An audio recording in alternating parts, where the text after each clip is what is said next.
अस्सलाम वालेकुम। आज मैं आपको एचईसी की एक स्कॉलरशिप जिसका नाम फैकल्टी डेवलपमेंट प्रोग्राम है उसके बारे में एक ब्रीफ वीडियो में डिस्क्रिप्शन में बताने की कोशिश करूँगा कि कैसे आप उनके जो स्टेप्स हैं उनको कवर कर सकते हैं और कैसे उस स्कॉलरशिप को अचीव करने के लिए ट्राई कर सकते हैं। So let's start with a brief introduction of mine. My name is Wazir Afrasiab Hussain and I am doing my masters from university of Essex.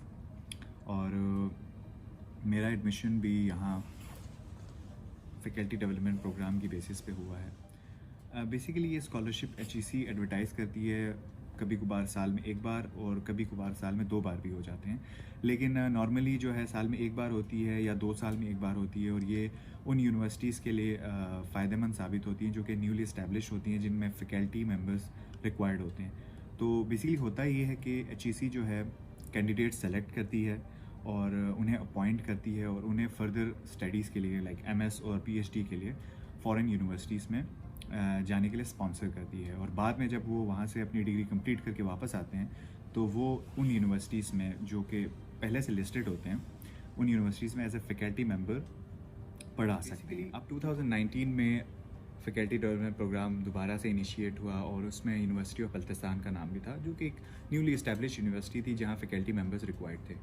मुख्तलिफ़ डिपार्टमेंट्स में कैंडिडेट्स की सिलेक्शन होनी थी और उन कैंडिडेट्स को बाद में फर्दर स्टडीज़ के लिए और बाद में आफ्टर देयर स्टडीज़ उनकी वहाँ अपॉइंटमेंट होनी थी। खैर, इन शॉर्ट इसके 5 फेजेस होते हैं। जब ये तकरीबन फरवरी 2019 में इनकी स्कीम लॉन्च हुई थी, उसके बाद आपके 1 या 2 महीने के अंदर एक रिटन टेस्ट होता है जिसमें कोई भी कैंडिडेट हिस्सा ले सकता है। ठीक है, वो basically it's like a GAT test. अगर यूनिवर्सिटीज़ के एडमिशन के लिए किसी ने अप्लाई किया है, गैट टेस्ट दिया है, तो ये ऐसा ही टेस्ट होता है। इसको कहते हैं हैट टेस्ट। जब एचईसी इस टेस्ट को कंडक्ट करती है तो ये हायर एप्टीट्यूड टेस्ट होता है।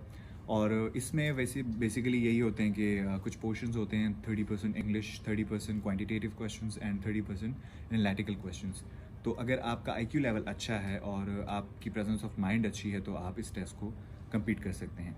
अब इसका क्राइटेरिया, सिलेक्शन ऑफ क्राइटेरिया, अब मैं जो भी बातें आपको बताऊंगा वो मेरे जो प्रोसीजर हुआ था उसके हिसाब से बताऊंगा। मे बी आजकल प्रोसीजर चेंज हो गया हो या पहले प्रोसीजर कुछ और हुआ हो। मैं आपको अपने प्रोसेस के थ्रू जो चीज़ें हैं वो गाइड करने की कोशिश करूँगा। तो हुआ कुछ यूँ था कि हर सब्जेक्ट में 5 कैंडिडेट्स को रिटन टेस्ट में क्वालिफाई होना था, यानी शॉर्ट लिस्ट होने थे। तो 5 कैंडिडेट्स का जो क्राइटेरिया बनता है वो आपके जीपीए और आपकी जो रिटन टेस्ट के मार्क्स हैं उन पे इन्हिसार करते हैं। ठीक है, अब उसमें ये है कि जीपीए बहुत कम रिलेट करता है, मेनली आपका रिटन टेस्ट का स्कोर ही मैटर करता है। अब let's suppose computer science department था, उसके थ्रू मैंने मेरी डिग्री सॉफ्टवेयर इंजीनियरिंग की थी, तो मैं कंप्यूटर स्टडीज़ में आगे फर्दर एमएस करना चाह रहा था। तो हम लोग तकरीबन कंप्यूटर साइंस के काफ़ी ज़्यादा स्टूडेंट्स थे, इसलिए इनका कंपटीशन भी ज़्यादा था। तो आपको ज़्यादा से ज़्यादा मार्क्स अचीव करने होते हैं। ठीक है, हमारे टाइम में ऑलमोस्ट मेरे ख्याल से जो मेरिट क्लोज हुआ था वो 73% पे था, जीपीए वगैरह मिलाने के बाद 73, आई गेस 73-74 था।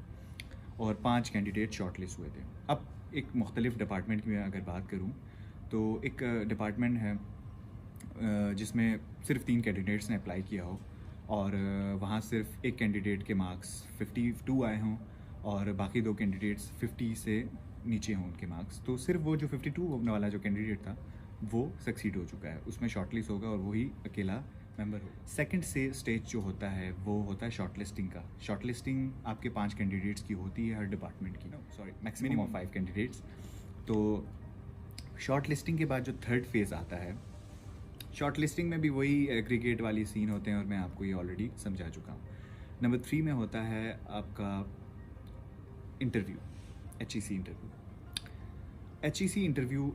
एचईसी कंडक्ट करता है और आपकी जो यूनिवर्सिटी होती है जिसके लिए आपको अपॉइंट किया गया है उसके सीनियर मेंबर्स भी होते हैं उस इंटरव्यू पैनल में, और उन 5 मेंबर्स जो शॉर्टलिस्ट हुए हैं उनका इंटरव्यू होता है।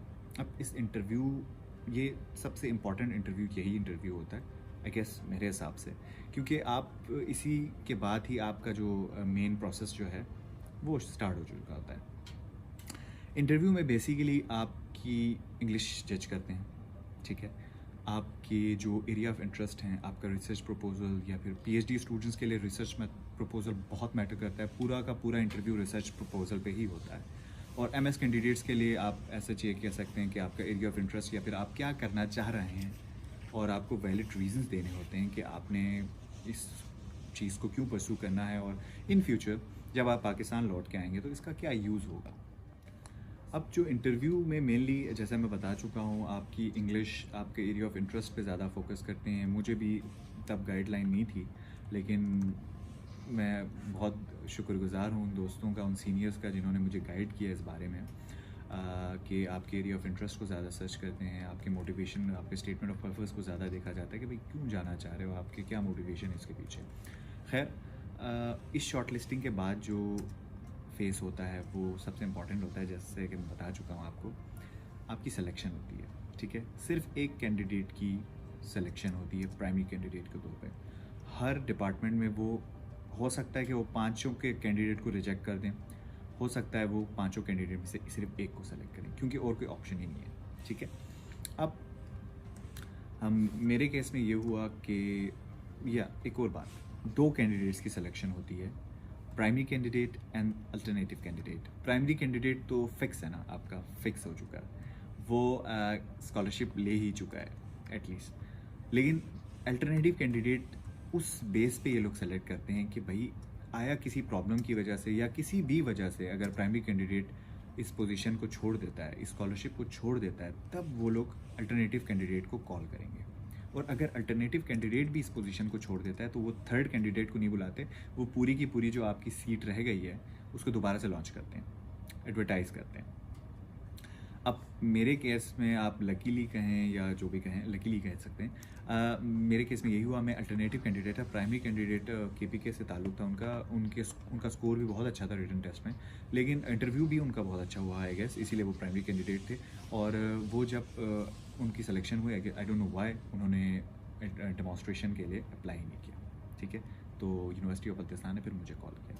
नाउ अब बात आती है चौथे स्टेज की, जो है डेमोन्स्ट्रेशन, यूनिवर्सिटी डेमोन्स्ट्रेशन। आपने फैकल्टी मेंबर्स के सामने किसी भी एक टॉपिक या किसी भी कंप्यूटर रिलेटेड टॉपिक या फिर आपकी फील्ड रिलेटेड टॉपिक के बारे में आपने लेक्चर देना होता है। वो आपके लेक्चर स्किल्स को जज करेंगे। आप जिस यूनिवर्सिटी में आपकी फैकल्टी अपॉइंटमेंट हुई है वहाँ की फैकल्टी मेंबर्स।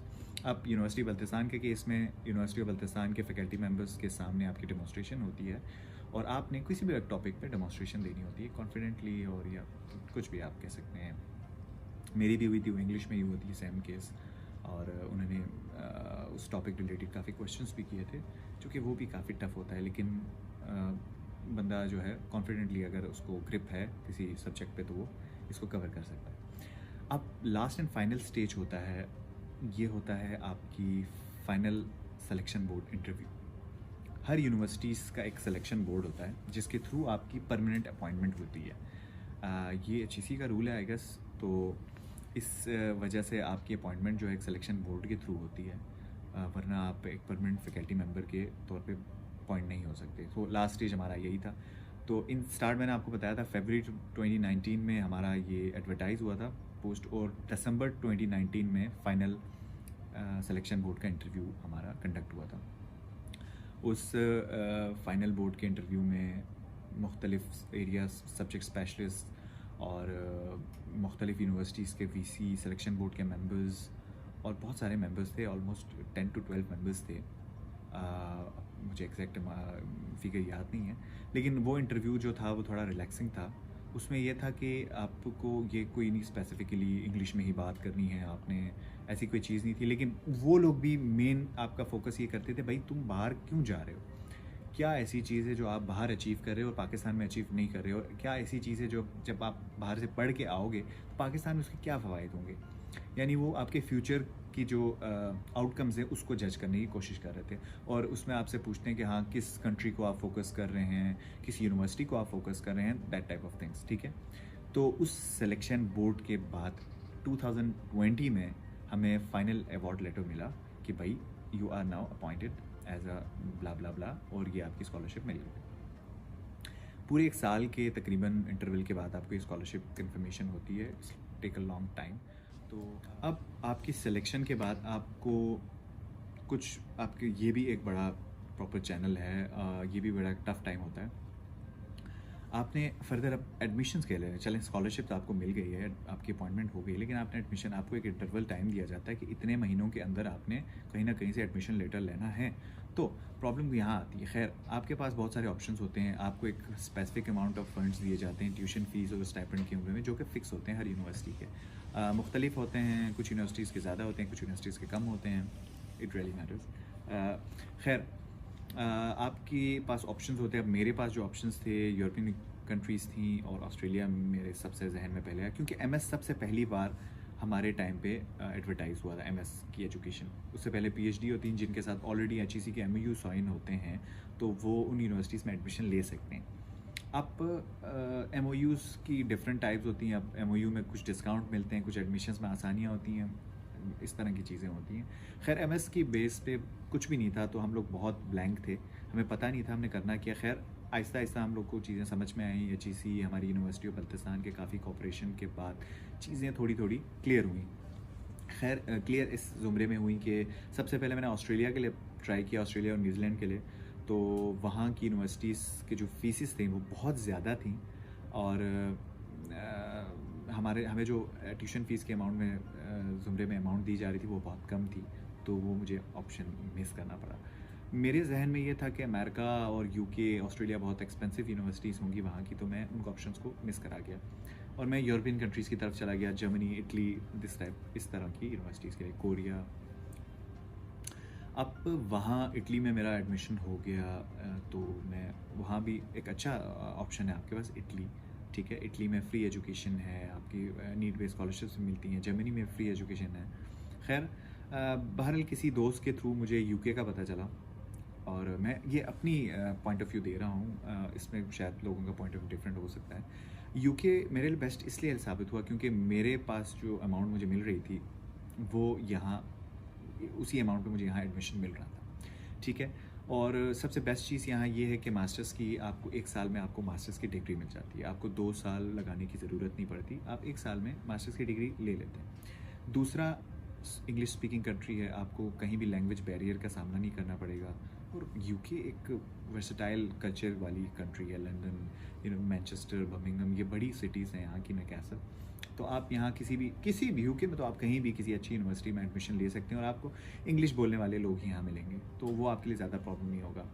फूड और लिविंग के हिसाब से भी आप यहाँ रह सकते हैं। लेकिन दूसरी बात, यहाँ ये अच्छी चीज़ें हैं, और यहाँ एजुकेशन लेवल, यूनिवर्सिटीज़ जो हैं उनकी रैंकिंग बहुत हाई है। ठीक है, आप ख़ुद अगर गूगल भी सर्च करें, यूनाइटेड किंगडम की यूनिवर्सिटीज़ जो हैं वो दुनिया में टॉप रैंक्ड हैं। तो ये यूके एक बहुत अच्छा ऑप्शन हो सकता है, इसलिए मैंने यूके को चूज़ किया, और अभी मैं यूनिवर्सिटी ऑफ एसेक्स में ही हूँ, अपना मास्टर्स कंप्लीट कर रहा हूँ। और मैं फर्दरली तमाम स्टूडेंट्स को बताना चाहता हूँ कि आप लोग किसी भी हालत में फैकल्टी डेवलपमेंट प्रोग्राम के रिलेटेड कोई हेल्प चाहिए, कोई गाइडेंस चाहिए, तो मुझे ज़रूर बताइए कि मेरी वजह से अगर उनको थोड़ी हेल्प मिलती है, कोई गाइडेंस मिलती है। आप मुझे इंग्लैंड के बारे में पूछ सकते हैं कि यहाँ इंग्लैंड या यूके के बारे में आप मुझे पूछ सकते हैं, यहाँ क्या एक्सपेंसेस क्या हो रहे हैं, क्या चीज़ें, प्रॉब्लम क्या है। यहाँ ट्रैवलिंग बहुत महंगी है, लाइफ थोड़ी सी महंगी है, और लेकिन आप कर सकते हैं सर्वाइव। और यहाँ की एक और अगर देखा जाए प्लस पॉइंट के, आपके वीज़ा पे आपको पार्ट टाइम जॉब्स भी अलाउ हैं, तो ये बड़ी अच्छी अपॉर्चुनिटी है। और फर्दर आजकल जो है यूके ने वर्क परमिट, आपके पीएसडब्ल्यू भी इंश्योर कर दिया है कि आप ग्रेजुएशन के बाद यहाँ 2 साल काम भी ढूंढ सकते हैं किसी कंपनी में जॉब का। ठीक है, तो ये बहुत अच्छा एक्सपोजर के लिए बहुत अच्छा ऑप्शन है यूके, यूनाइटेड किंगडम। तो बहरहाल ये मेरी अपना पॉइंट ऑफ व्यू है, और किसी भी रिलेटेड आप मुझसे इन्फॉर्मेशन चाहते हैं तो आप मुझे ज़रूर कांटेक्ट कीजिएगा। मुझे खुशी होगी आपकी हेल्प करते हुए, आपको गाइड करते हुए। और मैं एंड में उन तमाम दोस्तों का शुक्रिया अदा करना चाहता हूँ जिन्होंने मुझे मोटिवेट किया स्कॉलरशिप के लिए। देखिए, ये बहुत बड़ा लंबा टफ़ टाइम होता है। मैं 2017 से कोशिश कर रहा था, और 2019 में जाके मुझे एक स्कॉलरशिप मिली है। तो मैं स्लो था, मैं बहुत, मेरी कह लें कामचोरी कह लें, मेरी ही थी कि जिसमें मैं कहता था नहीं अब मुझे नहीं मिलेगी। फेलोशिप्स के लिए मैंने अप्लाई करना छोड़ दिया था, ईमेल्स प्रोफेसर्स को करनी छोड़ दी थी। मुख्तलिफ ये लकीली स्कॉलरशिप के लिए अप्लाई किया, इसमें थोड़ी सी मैंने हार्ड वर्क किया, स्मार्ट वर्क किया और मुझे ये स्कॉलरशिप लकीली मिल गई। तो मैं आप तमाम को यही गाइड करना चाहूँगा कि आपने गिव अप नहीं करना और जितना हो सके अप्लाई करने की कोशिश करते रहना है और इंशाल्लाह इंशाल्लाह एट द एंड कामयाबी आपके कदम चूमेगी, क्योंकि दुनिया में बहुत ज़्यादा अपॉर्चुनिटीज़ हैं अगर हम ढूंढने की कोशिश करें तो। बहुत शुक्रिया अगर आप तमाम ने ये वीडियो देखी है तो, और कोई भी क्यूरी है आपकी तो आप मुझे बता सकते हैं। थैंक्स।